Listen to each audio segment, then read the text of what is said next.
All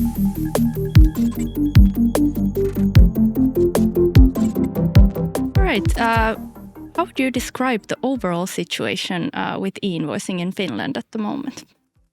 In Finland, e-invoicing is actually quite well known and has been around for a while already. Finland has even its own operator network, and especially on B2B, it's very well known with the companies. And there are even solutions for e-invoicing on the consumer side. All right.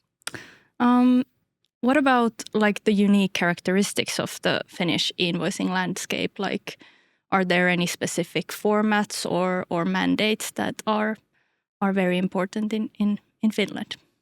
So actually in Finland, the adoption has been very much driven by business benefits. So on the B2B side, there isn't mandates, but it's been mostly just to get the benefits for the companies.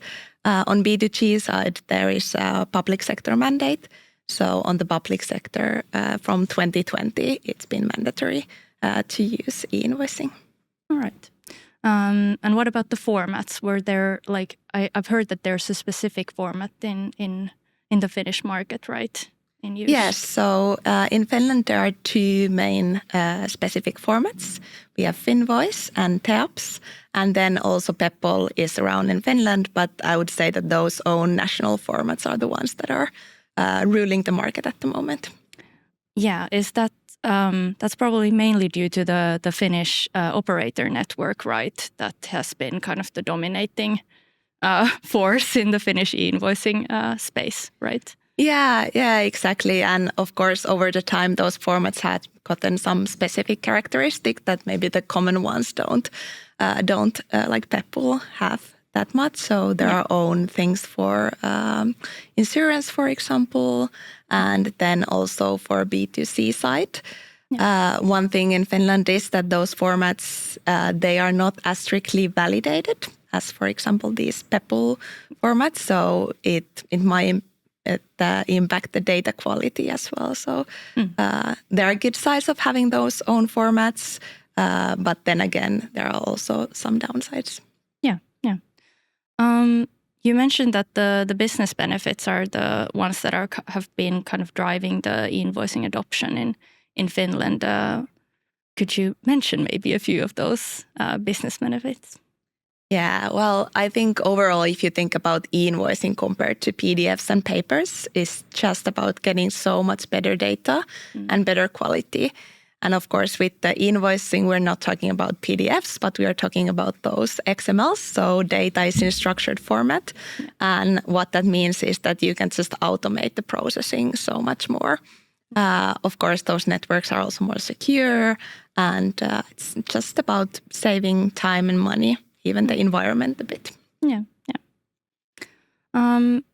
We also briefly touched upon Peppol. How would you describe it? Is it popular in Finland at the moment, or what is it used for, and so forth?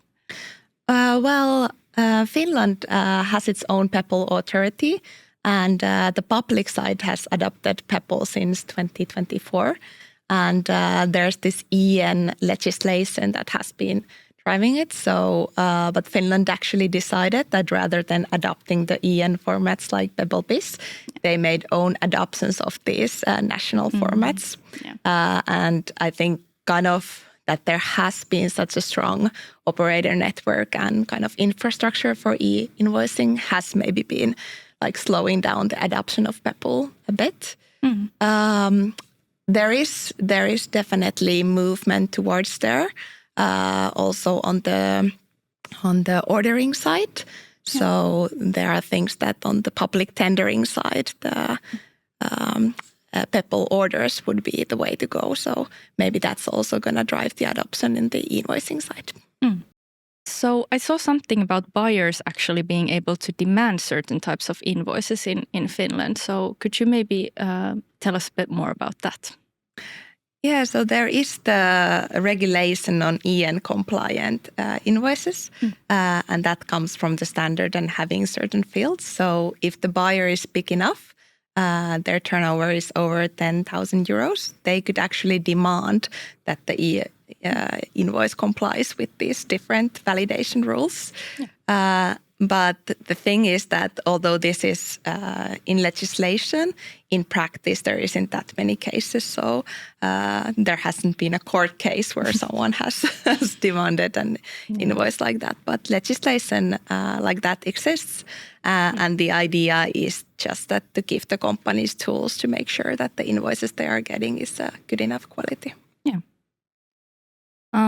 Then if we think about software vendors who are either already operating in Finland or looking into like expansion into the Finnish market, what would you give as the main takeaways for them for the e-invoicing landscape? Yeah, so although in Finland there isn't like a full B2B mandate yet, e-invoicing is quite important and it's quite well and highly adopted.